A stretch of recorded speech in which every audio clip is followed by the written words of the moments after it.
Amanita Design is known for their well-loved cult classic point-and-click games like Samurust and Machinarium. Their newest release, Phonopolis, easily falls into place among their best work and will likely be remembered just as fondly decades from now.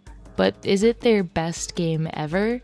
Hard to say, the competition is tough, but it does without a doubt have the best animation and the most cardboard. Alongside the game, the team released an almost hour-long behind-the-scenes documentary filled with visual inspirations, game design tidbits, and a look at all the tiny things they painted, drew, cut, and glued to bring this dystopian city to life.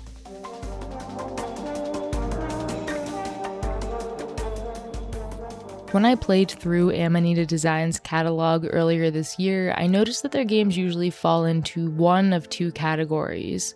Pretty tricky and potentially tedious puzzle games, depending on how your brain is wired, and more experimental games where you essentially poke around and find out. Phonopolis strikes a perfect balance between the two. There are plenty of logical puzzles, a few of which I got stuck on for an embarrassingly long amount of time. And my issue of not knowing what items were interactable in some of their older games has been fixed by using these bullseye-like targets on all the pieces that you can slide, rotate, and stretch. Then there are the more abstract puzzles, the avant-garde, if you will, where figuring out the goal and the rules is half the fun. And really the whole game is just a big old bucket of fun, everything expertly crafted from the sounds and music, to the whimsical diorama scenes, to the story of life in this segregated, class-based city ruled over by an untouchable dictator known simply as the Leader.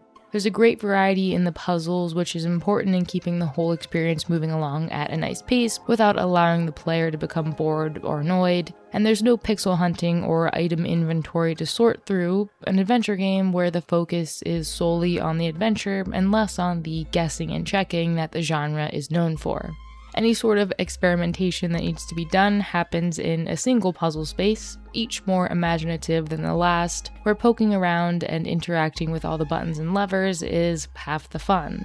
The story revolves around Garbage Man Felix and a great discovery that unearths a corrupt government's darkest secrets. He finds a pair of headphones that lets him tune out the propaganda spewing out through the city via a network of loudspeakers. They force people to keep working, stay productive, and ensure they know their place. The city of Phonopolis is quite literally split into different levels, the workers at the bottom, followed by the bureaucrats, and topped off with the avant-garde upper class who sits up on the top shelf of society. The visuals were heavily inspired by early 20th century Eastern European avant-garde works and are a big part of what makes the geometric character designs so unique. These major hub areas offer plenty of peeks into the way this place works through a number of posters hung all around depicting rules and warnings for all of its citizens. The way the puzzles and stories are combined and complement each other is clearly the result of a free-flowing design process with lots of room for iterating, as was covered in the documentary I mentioned earlier. Each puzzle is so integrated into the world, into rooms or buildings themselves, it's tough to say which came first, the puzzle or the environment. Overall, the story is excellently paced, much like a stop-motion movie, and has you bouncing between major beats pretty quickly, with plenty of puzzles sprinkled throughout to break up the action. It took about 4 hours to complete, and I could have totally played for another 2, although what is here really is all gas and no brakes. And here's something new for an Amanita game, Phonopolis has voice acting. The voice of Felix and a few other characters have been brought to life by Joe Atchison, and I know the saying breathes life into the character is cliche, but... And what about the woman and her beautiful voice? Who is she? I continued asking. That's Raquel, Mr. Felix. Don't you remember her? No, I've never seen her.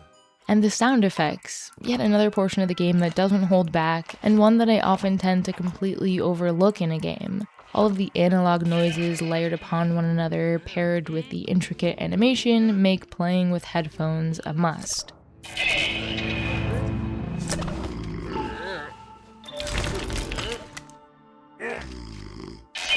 As I write this review, I'm listening to the game's soundtrack. It's composed by Czech composer Floex, who I'm sure most of you know from Machinarium, Pilgrims, and the second and third Samorost games. That being the case, you'd also know it's an instant classic with tons of earworms that's so much more than simply the background music you hear while playing a game.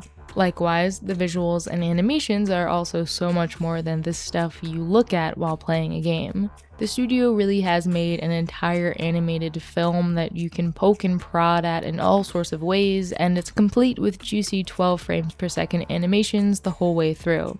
Even the simplest of motions, like a vehicle rolling along the ground, has so much extra flair and style jam-packed into it that you need to see it to believe it. Add in the fact that you can directly control different bits and bobs of each machine and contraption, and you've got nothing short of a captivating experience.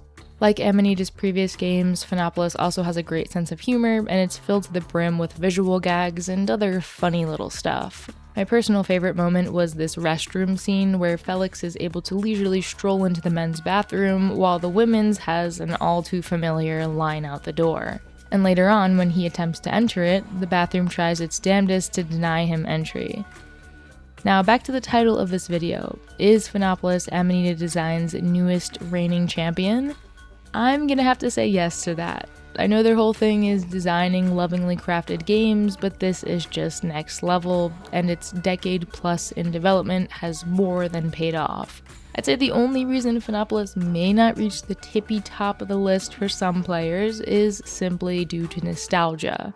For a new release like this to top someone's memories of booting up the family computer and falling into the world of, say, Machinarium for the first time is a big ask. But what if you flip that perspective around? What if a kid today picks up Phonopolis as their first ever Amanita game and falls head over heels into its charismatic world? And in 10 or 20 years, when yet another labor of love releases, they think to themselves, hey, this one's pretty great, but nothing will ever beat the experience of playing Phonopolis for the first time in 2026. I think it's safe to say we're all sitting right in the midst of the birth of yet another cult classic. Whether it's the best of the best is up to you.